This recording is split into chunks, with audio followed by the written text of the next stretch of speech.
안녕하세요. 차원 기자의 통크쇼 차원입니다. 첫 번째 순서 오늘의 브리핑입니다.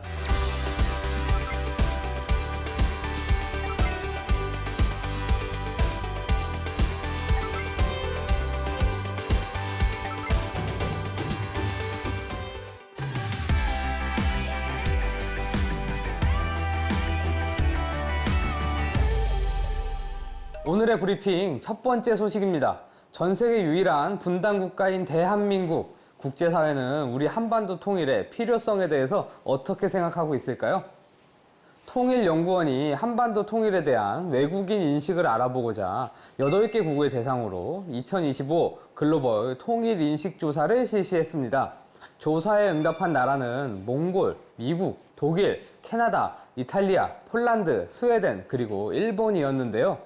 조사 결과 한반도 통일에 대해 대부분 나라들이 필요하다는 의식을 갖고 있었습니다.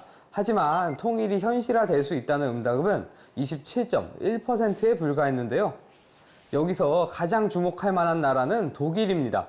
독일은 한반도 통일의 필요성에 대해 55.4%로 다른 나라들에 비해 높게 응답했습니다. 통일 가능성에 대해서도 29.9%로 높게 평가했는데요. 반면 한반도 정세에 큰 영향을 받는 일본은 남북 통일의 필요성에 대해 29.3%로 낮게 평가했고, 통일의 가능성 역시 13.4%로 낮게 응답했습니다. 일본의 이 같은 평가에 대해 연구진은 통일이 일본의 이익이 되지 않는다는 부정적 인식 때문일 수 있다고 분석했는데요. 한반도 평화를 위한 경제적 지원에 동의하는 비율도 대부분 국가들이 40.8%에서 63.8%의 분포를 보인 반면 일본은 25.8%만 동의한 것으로 나타났습니다. 남북한에 대한 신뢰도를 묻는 항목에서도 일본이 유일하게 한국을 중간 이하로 신뢰한다고 평가한 것으로 나타났습니다.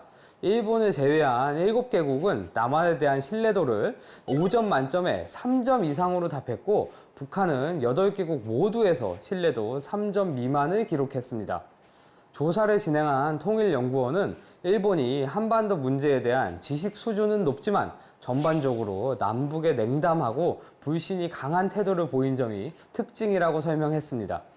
글로벌 통일 인식 조사는 한반도 통일에 대한 국제사회의 인식과 지지도를 파악하고, 이를 바탕으로 국제사회 지지 기반을 확대해 나가기 위해 2024년 처음 실시됐는데요. 2024 글로벌 통일 인식 조사는 미국, 일본, 독일, 호주, 영국 등 8개국에서 9,000명이 답한 최초의 통일 인식 조사였습니다. 그동안은 한반도 통일에 대해 전문가들을 대상으로 한 조사가 주를 이루었지만, 이번 글로벌 통일 인식 조사는 일반 시민들을 대상으로 했다는 데 의미가 있다는데요. 2024년 조사 결과 응답자의 약 50%가 한반도 통일을 지지했고, 분단을 경험한 독일과 베트남은 각각 57.2%, 65.9%로 더 높은 지지율을 보였습니다. 통일부는 매년 조사를 통해 국제사회의 통일에 대한 인식을 정확히 진단하고 분석하여 한반도 통일에 우호적인 국제 환경을 조성해 나가겠다고 밝혔는데요. 한반도 통일 염원이 우리 안에 머무르지 않고 세계인과 함께 실현되기를 바라봅니다.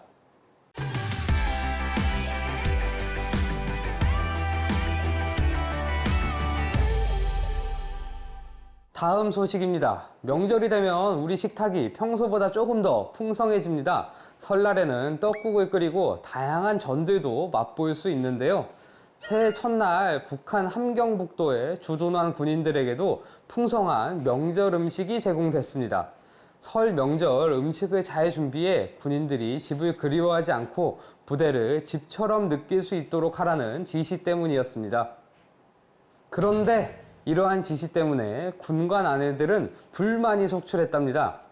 국방성 후방총국은 설 명절 음식을 잘 준비하라는 지시와 함께 실제 지시대로 집행했는지 여부를 사진으로 보고하도록 요구하면서 군관 가족들까지 음식 준비에 동원됐습니다. 군부대가 자체적으로 부식 공급을 해결하기 어려워 군관 가족들에게 부족분이 할당됐기 때문입니다. 이에 군관 아내들은 설 명절 하루만이라도 군인들의 식탁에 오를 음식 준비는 나라에서 해주면 얼마나 좋겠느냐. 이제는 남편들조차 이를 당연한 것으로 여기고 있어 군관과 결혼한 내가 바보 같다는 생각까지 든다며 불만을 토로한 것으로 알려졌습니다. 이렇게까지 불만이 나온 데에는 비단 설 명절에만 음식을 준비하는 것이 아니기 때문입니다. 군관 가족들은 병사의 날마다 음식을 마련해야 하고 겨울철 집중되는 동기 훈련 기간에도 음식을 준비합니다. 병사의 날은 영양실조에 걸린 군인들이 늘자 북한 당국이 운영을 지시한 것으로 소대장 이상의 군관들이 돌아가며 집에서 만든 음식을 병사들에게 제공하는 것입니다. 병사의 날을 위한 음식 마련에는 규정도 있는데요. 군인 1명당 떡 5개, 돼지고기 몇 점 등을 꼭 먹여야 한다는 내용입니다. 병사의 날 식단표를 보면 떡과 고기가 빠지지 않고 들어가 있는 것을 알 수 있습니다. 최근 통일연구원이 군생활 경험이 있는 탈북민 27명을 심층 면접해 펴낸 자료에 따르면 평소 북한 군인의 기본 식단은 옥수수 밥과 염장 삼형제라고 합니다. 염장 삼형제란 배추, 물을 소금에 절여 놓은 것을 모양만 다르게 해서 3가지 반찬으로 내놓는 걸 뜻하는데요. 김정은 위원장이 군인들의 영양 개선을 위해 밥 반찬 3가지는 보장하라고 지시하자 이것을 지키기 위해 염장 채소를 사각이나 원형 등 모양만 다르게 썰어 반찬 가짓수를 억지로 늘린 것입니다. 상황이 이렇다 보니 군인들 입장에서는 병사의 날을 손꼽아 기다리지만 군관 가족들의 부담은 이만저만이 아닐 수 없습니다. 군대 내 원활한 부식 공급을 위해 군부대에서 자체적으로 농사를 짓고 가축을 기르기도 하지만 이것만으로는 역부족이라 군관 가족들은 때마다 개인 인맥까지 동원해 고기류와 반찬류를 준비합니다. 북한 군인에게 음식을 마련하는 것은 북한 지도부가 군 사기 진작과 체제 안정을 위해 직접 챙기는 주요 정책 중 하나인데요. 실상은 나라가 아닌 군관 가족들의 희생으로 차려지는 밥상에 불만의 목소리가 고조되고 있습니다.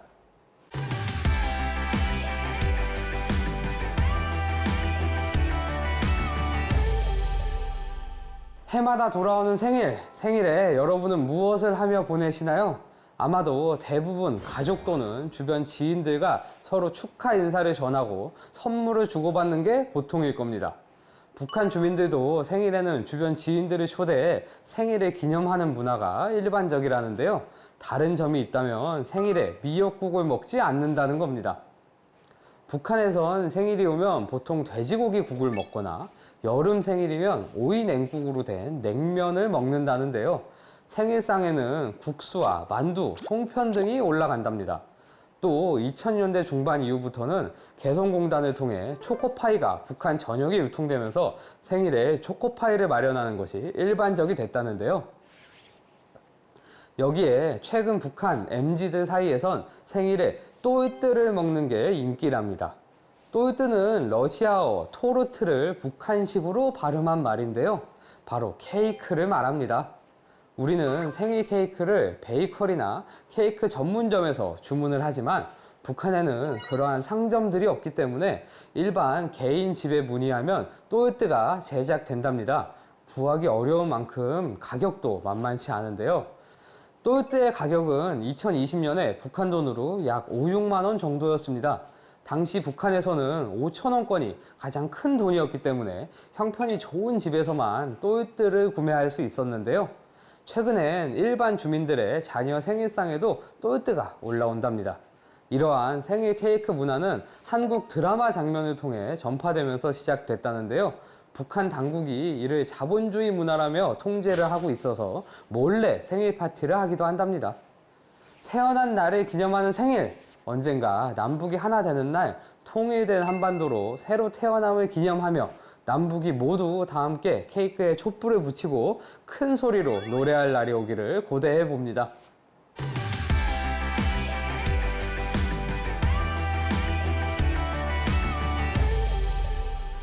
다음 소식입니다.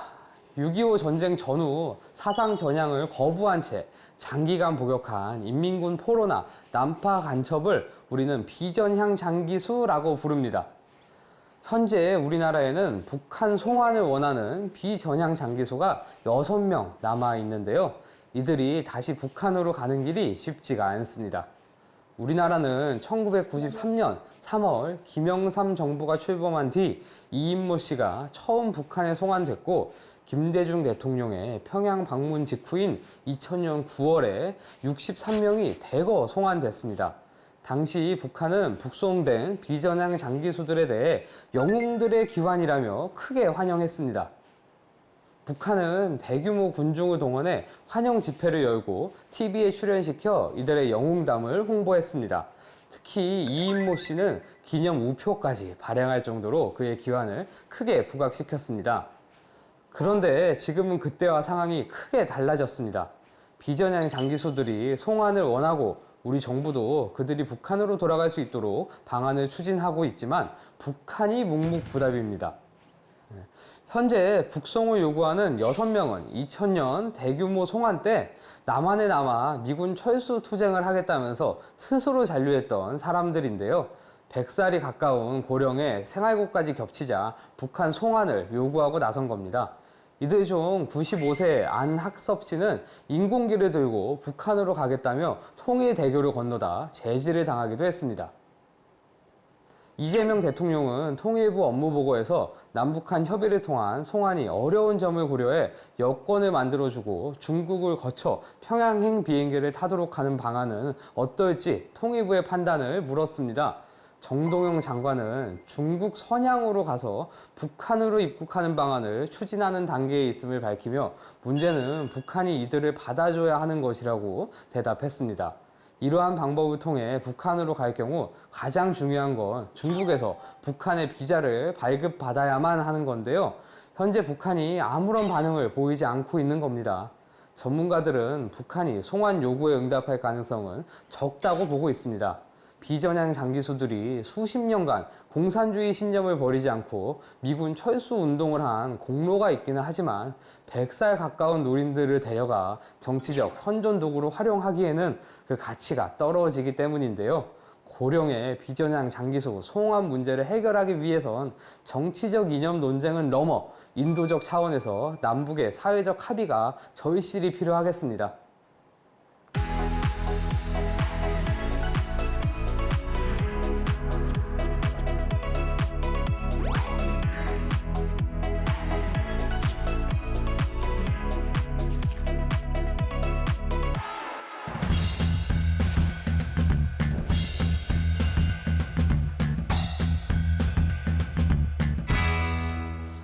오늘 통파원 24시에서는 서울 강남에 있는 한 식당 이야기를 준비했습니다. 실향민 어머니가 해주던 이북 음식을 먹고 자란 아들이 그 기억을 꺼내 함께 연 가게입니다. 여름에는 냉면, 겨울에는 가릿국밥으로 많은 실향민들의 향수를 자극한 지도 벌써 20년이 넘었다고 하는데요. 저와 함께 가릿국밥 한 그릇 하러 가보시죠.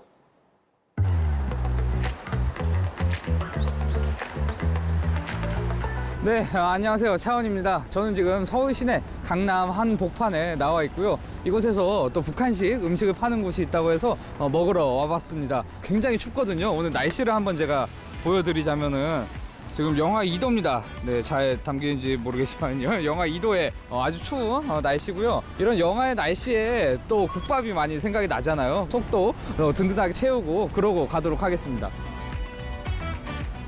네, 반룡산을 찾아서 걷고 있는데요. 선릉역에서 나와서 이렇게 좀 걸어가다 보면은 있다고 해서 또 허기를 달래러 가고 있습니다. 네, 요 식당이고요. 여기 이렇게 반룡산이라는 간판이 있어서 요 간판을 저기 멀리서부터도 보이니까요. 찾아서 네, 그럼 여기 반룡산 식당이 있기 때문에 들어가 보도록 하겠습니다.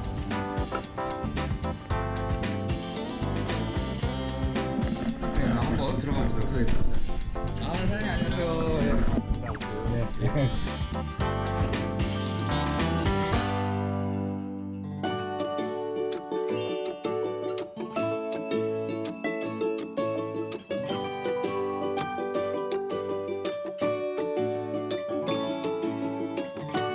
저 북한 지역을 다니면서 찍은 네. 사진들이에요. 함경북도, 남도 네. 이렇게 해서 아. 함흥의 반룡산, 예. 팔각정. 아. 그래서 여기 보시면 반룡산에 구천각이라는 이런 게 있대요.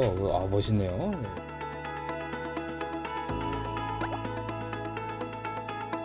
함흥 시내를 가르는 그 성천강이에요. 아. 예, 강이고 예. 여기가 이제 함흥평야고 네.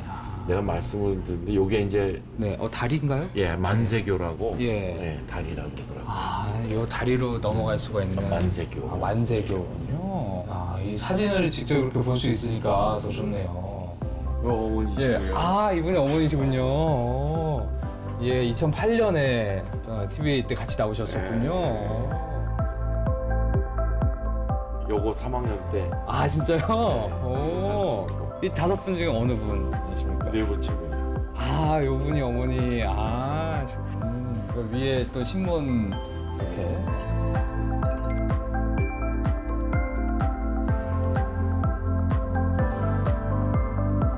어머니께서 그러면 함경도 함흥 분이세요. 아, 함흥 분이시군요. 예, 예, 예. 아, 그래서 함흥식 음식들을. 예, 예, 예.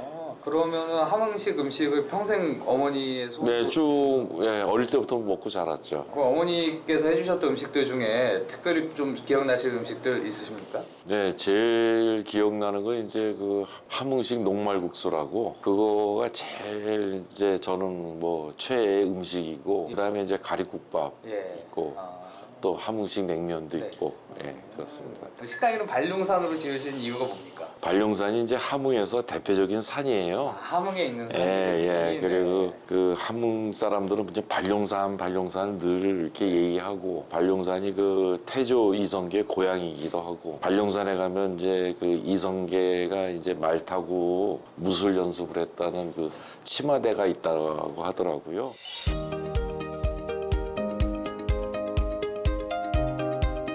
이 식당 내시기 전에는 어떤 일을 하셨던? 의류 사업을 했었어요. 예. 그럼 어떻게 식당을 내시게 된 거예요? 그냥 이제 의류 사업을 정리하고 네. 잠깐 쉬다가 이제 식당을 할 때 집에서 먹던 음식을 위주로 해서 함흥 음식을 전문으로 하는 식당을 차려야겠다 네. 해가지고 차린 거죠. 함흥 음식을 하시는 거는 그럼 어머니 영향이 가장 크겠네요. 그렇죠. 예. 그럼 이 레시피는 다 어머니께 직접 네, 해보신. 네, 네. 어머니께서 식당 개업을 하실 때 도움을 좀 많이 주셨어요. 아, 그럼요. 많이 도우셨죠. 처음에. 그런 또 어머니와 함께 문을 열었던 그런 그렇죠. 예. 가게군요. 예. 여기서 이렇게 음식을 즐기시는 시민분들 모습을 담으려고 저희가 해서요. 아, 예. 좋은 거. 여기에 자주 오시는 건가요, 다들? 자주 와요. 네. 여기 유명한 그 뭐야 시그니처는 만두, 네. 가리국밥. 어렸을 때부터 그 많이 설 예. 때마다 해먹던 여기에 딱 오면은 네. 제일 먼저 네. 여기서 빚은 만두가 있어요. 아. 만두하고 빈대떡을 에피타이저로. 아, 먼저. 예. 그다음에 이제 중간 요리는 자기 취향대로 먹고 마지막 마무리는 예. 저 가리국밥이라는 게 있어요. 저게 상당히 깔끔한 맛이에요. 이 정도 가격대에 이렇게 그냥 푸짐하게 없어요. 먹을 수 맞아, 있고 맞아. 그래서 나 여기 잘 가성비처럼. 찾아요. 이 반룡산이나 차오랑 올 때마다 네. 언젠가 통일이 되겠지만 음식 맛이 맞는 걸 보고 통일이 되겠구나 이런 생각도 해봤어요. 네, 여기가 주방이고요.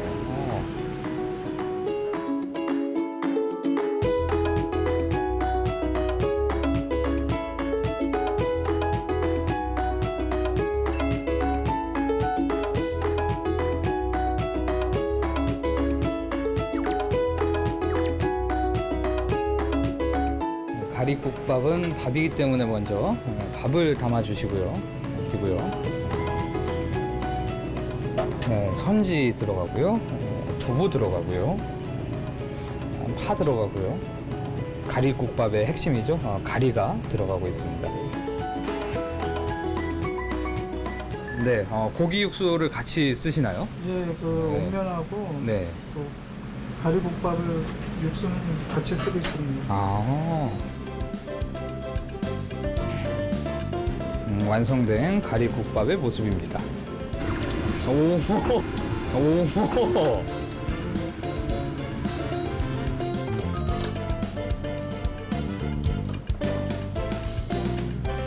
이건 무슨 소스인가요? 아, 이게 면에 좀 달라붙으려고 참기름하고 또 간배라고 아, 간장을 좀 넣고 예. 있어요. 아, 참기름과 간장을 이렇게 넣어주셨고요. 이렇게. 아, 정말 많이 넣으십니다. 네, 듬뿍. 알겠습니다. 예.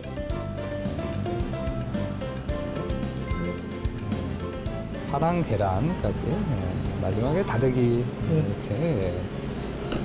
같이. 예. 면이 완성이 됐습니다. 마지막으로 함흥식 냉면 만들어 주시는 모습을 담아보도록 하겠습니다.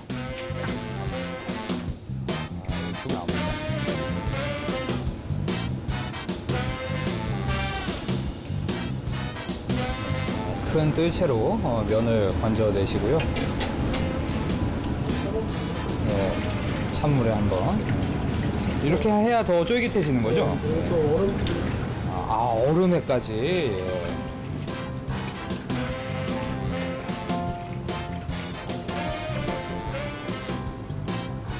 양념을 이렇게 또 묻혀주십니다. 요 올려지는 건 뭔가요? 간제미라고 아, 배 쓰러는 거고 예. 오이랑 근용으로 예. 하고 있습니다. 이 중에 어떤 게 함흥식인 거죠? 면이 예. 함흥식 아, 함흥식 면이군요. 예, 이렇게 고면까지 올리셔서 완성해 주셨습니다.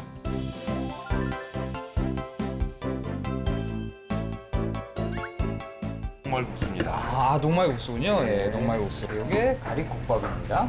여기까지 방금 계란이 떨어진 함흥식 냉면이 나왔습니다. 네, 이렇게 한 상이 준비가 됐습니다. 푸짐하게 가리국밥하고 온면하고 냉면까지 만나보실 수 있습니다.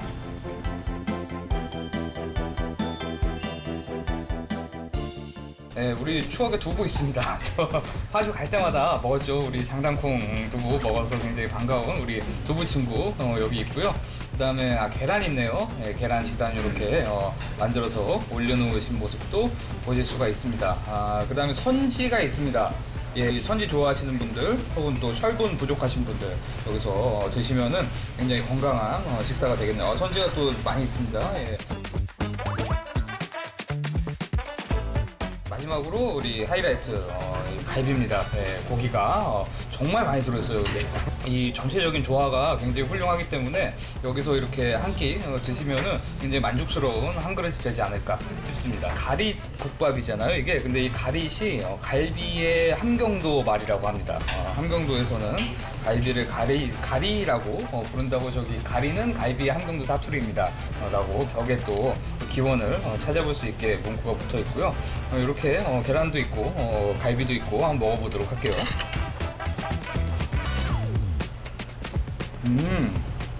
맛있는데요? 굉장히 맛있네요.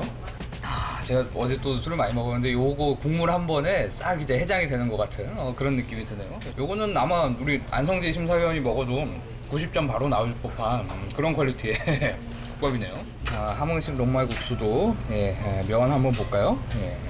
고구마로 만든 면입니다, 이게. 이렇게 면이 굉장히 많이 들어있어요, 면도. 이렇게 제가 드는데 굉장히 탱탱해 보입니다. 고구마로 만든 면은 고구마 100%, 고구마 녹말 전분 100%라고 써 있는데 100%면 저 처음 보는 것 같아요. 한번 먹어보고 또 알려드리도록 하겠습니다.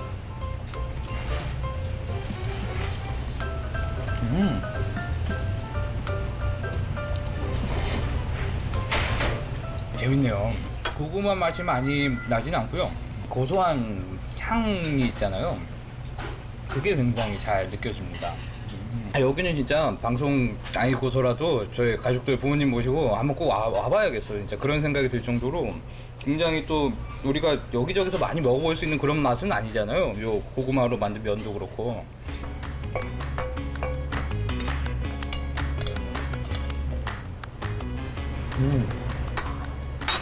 이렇게 깔끔하게 다 먹었습니다. 굉장히 맛있기 때문에 한 그릇 여러분들도 뚝딱 비우실 수 있을 거고요.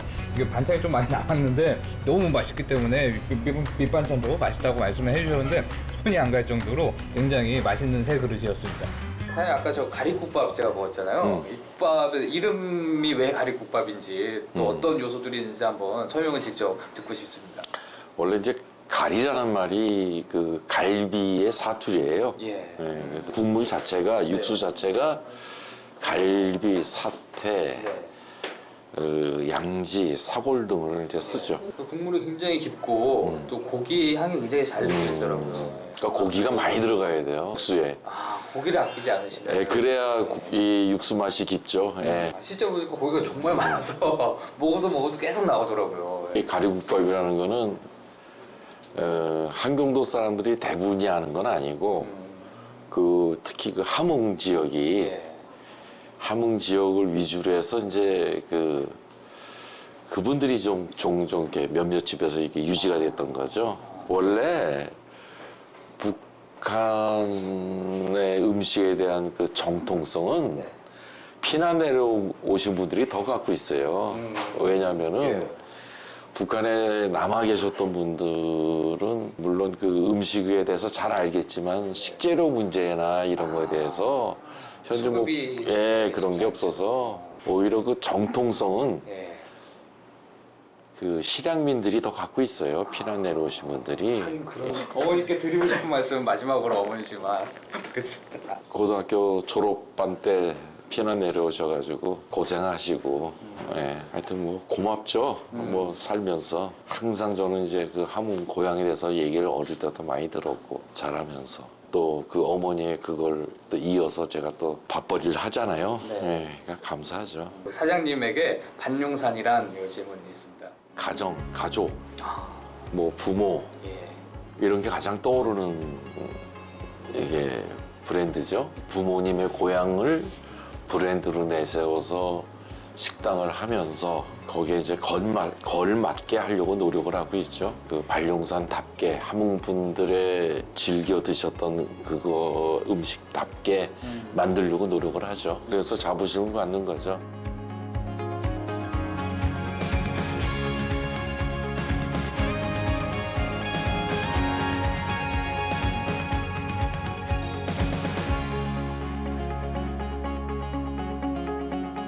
실향의 역사는 박물관에서만 확인하는 게 아닙니다. 이렇게 고향을 떠나온 이들의 손끝에서 차려진 밥상에서도 그 역사를 확인할 수 있었는데요. 이곳에서의 한 끼 식사는 단순히 배만 채우는 것이 아니라 음식을 통해 이어진 한 실향민 가족의 따뜻한 이야기를 느낄 수 있는 시간이었습니다.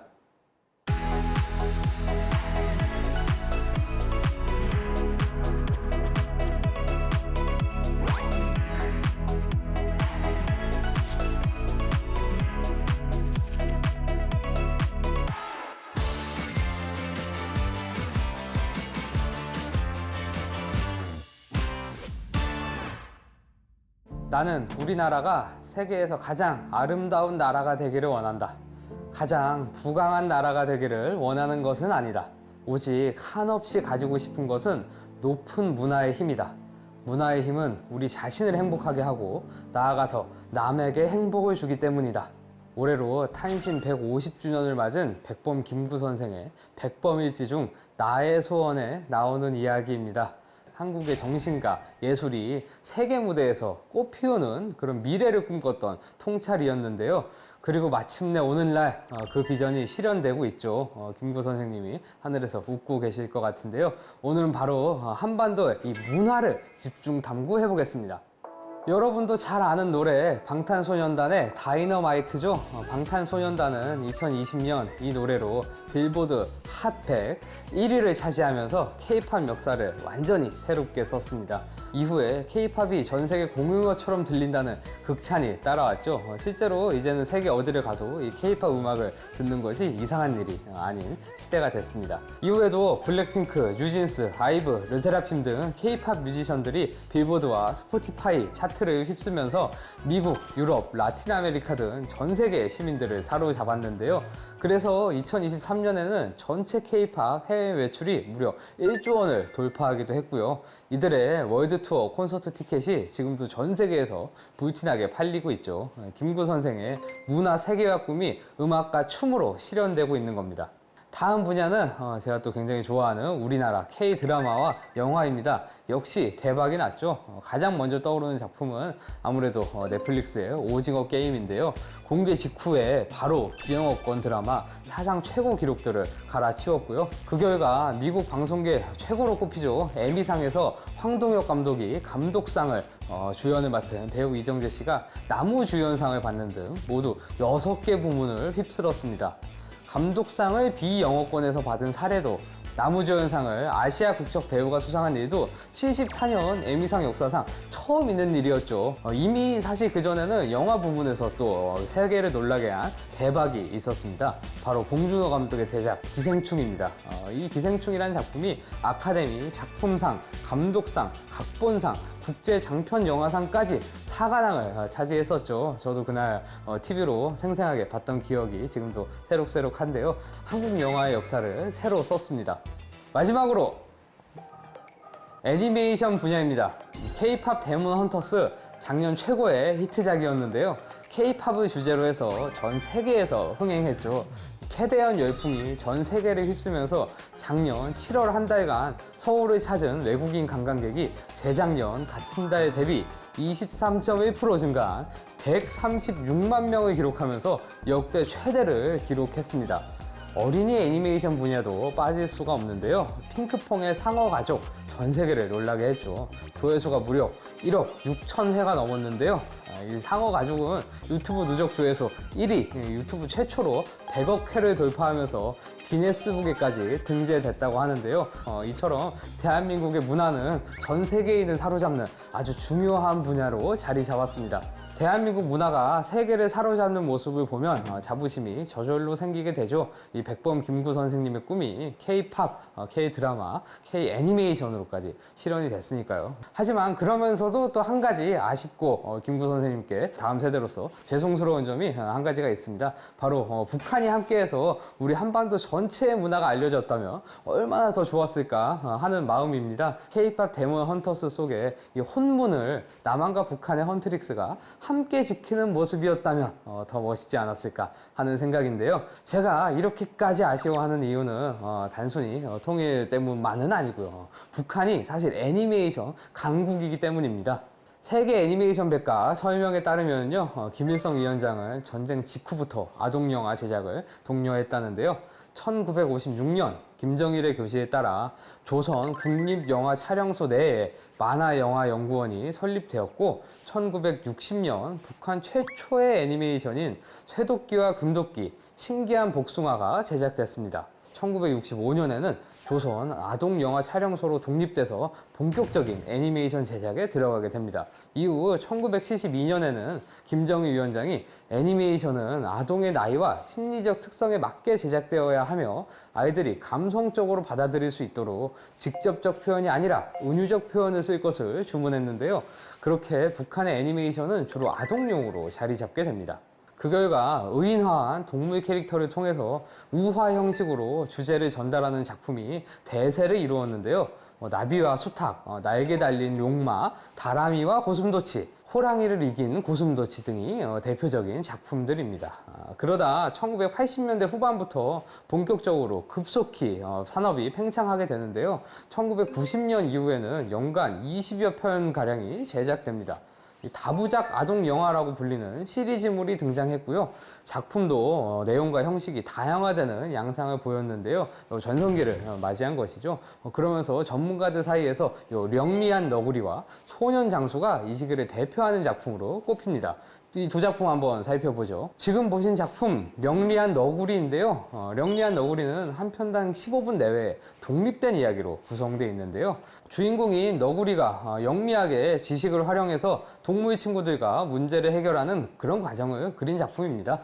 1987년부터 최근 2023년까지도 제작이 될 정도로 오래 사랑받고 있는데요. 재밌는 건 정규 편성이 아니라 그때그때 새로운 에피소드를 내는 형식이라고 합니다. 그래서 35년간 100편도 방영되지 않았죠. 다음 요 소년 장수라는 작품은 총 100편으로 제작된 장수 애니메이션인데요.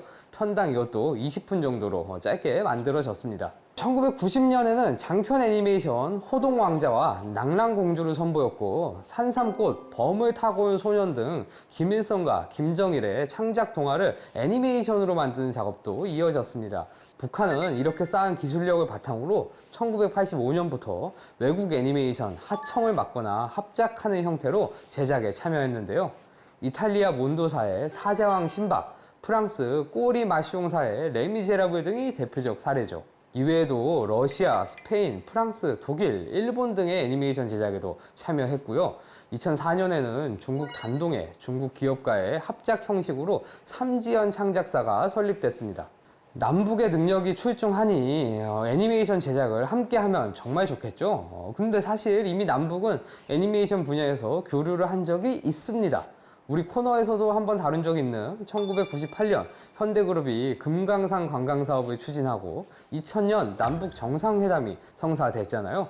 이때 남북 문화교류 또한 함께 활발해졌습니다. 북한의 애니메이션은 1999년 남한의 ITV에서 호박 따는 날과 음악 경연에서 있은 일이 첫 공중파를 탄 이후 앞서 설명한 령리한 너구리, 소년 장수 등이 잇따라서 KBS, MBC 등에서 소개됐습니다.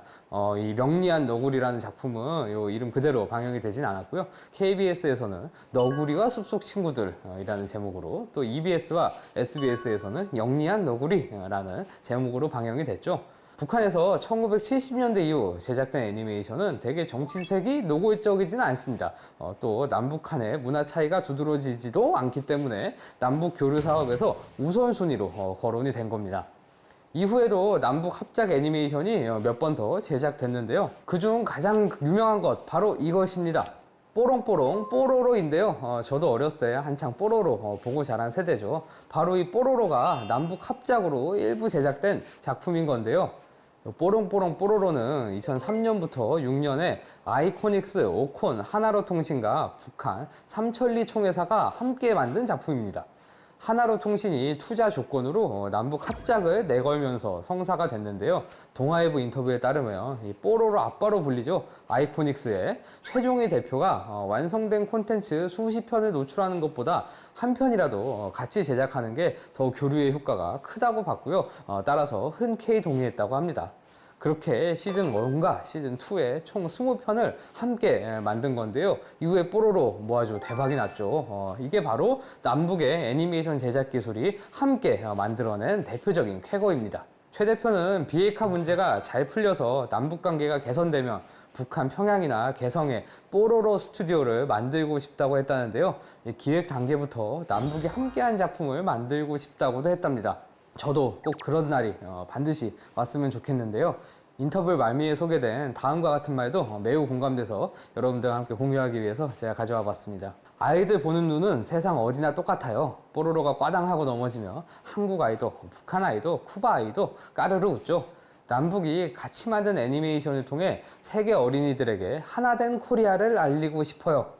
네, 정말 인상 깊고 동의가 되는 그런 말인데요. 이후 북한의 평양정보센터와 남한의 민족 네트워크가 포괄적이고 지속적인 사업을 위해 남북 합작 애니메이션 사업 계약을 체결하면서 2004년 6월에는 평양정보센터 만화영화 창작단이 만들어지기도 했습니다. 최 대표가 이렇게 남북 합작의 꿈을 꿀 수 있었던 건 그 발판이 있었기 때문인데요. 2년 전인 2001년에 최초의 남북 합작 3D 애니메이션이 탄생했었습니다.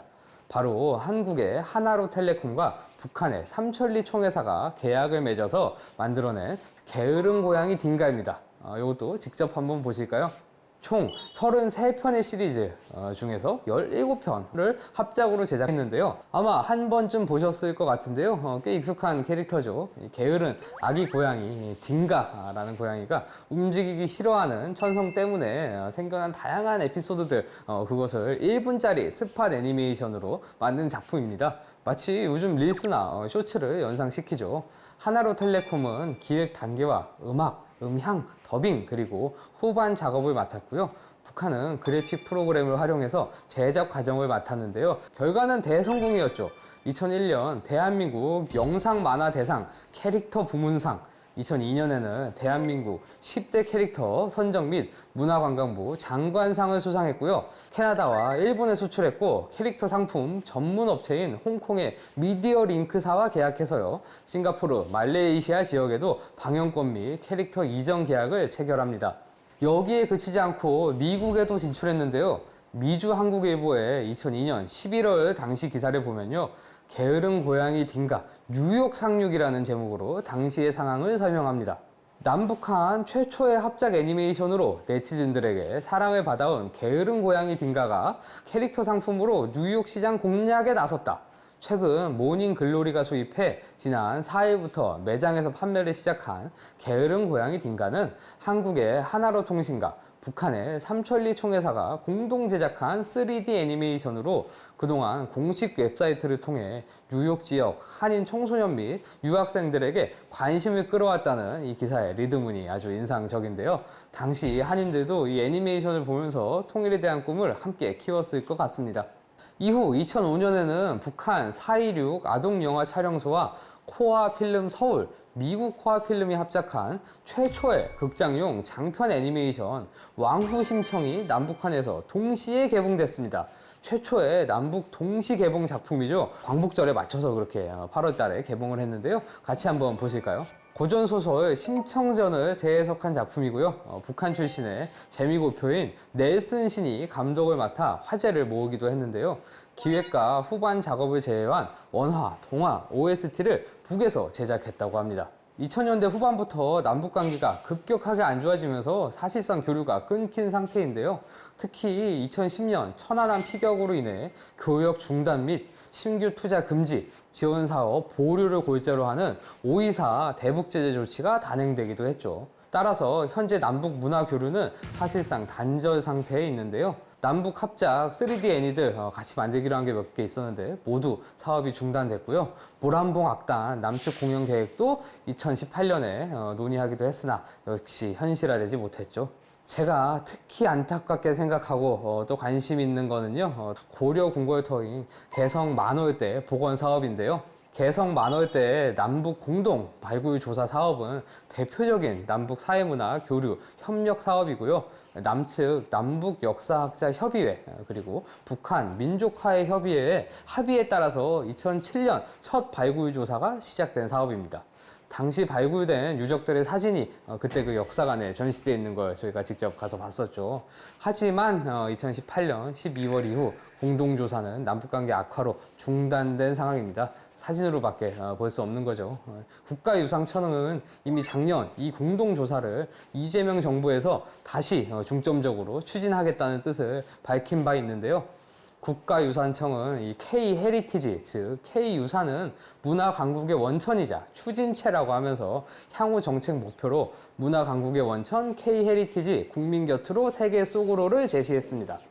또 경색된 남북관계를 회복하기 위한 마중물 역할을 하겠다고 강조하면서 개성 만월대와 함께 태봉국 철원성 공동조사, 금강산 유점사 복원 등을 주요 과제로 꼽았죠. 저는 정말 이게 현실화됐으면 좋겠습니다. 제가 작년에 부여에 있는 백제 문화단지를 여행 갔다 왔는데요. 정말 멋있고 좋더라고요. 실제 백제 시대의 그런 모습들을 그대로 또 재현을 해놨고요. 당시에 있었던 유적들도 전시를 해놨는데요. 외국인 관광객 상당히 많이 왔고요. 이런 걸 보면서 상상을 해볼 수가 있는 겁니다. 남북이 함께 만월대를 발굴하고 보관한다면 그리고 그 문화재와 유적지를 우리의 관광 상품으로 함께 개발한다면 요즘과 같은 콘텐츠의 시대에 활용 가치와 가능성 정말 무궁무진할 텐데요. 우리와 북한의 기술력 그리고 기획력이 합쳐진다면 더 큰 시너지 효과가 날 거고요. 경제성과 더불어 한반도 평화와 통일도 이러한 과정들이 더할 나위 없이 도움이 되겠습니다. 이 방송에서도 여러 차례 제가 강조했듯이 결국 문화는 우리가 평화롭게 가까워지는 가장 중요한 키가 될 수밖에 없고요. 하루빨리 그래서 남북이 이 문화로 하나 되는 그런 날이 왔으면 좋겠습니다. 문화부터 시작할 수 있는 거죠. 게다가 문화가 곧 돈이 되는 시대잖아요. 우리 경제를 위해서라도 매우 시급한 과제입니다. 그렇게 우리 자신을 행복하게 하고 나아가서 남에게도 행복을 주는 그런 아름다운 한반도를 꿈꾸면서 오늘 한반도 집중탐구 여기서 마치겠습니다.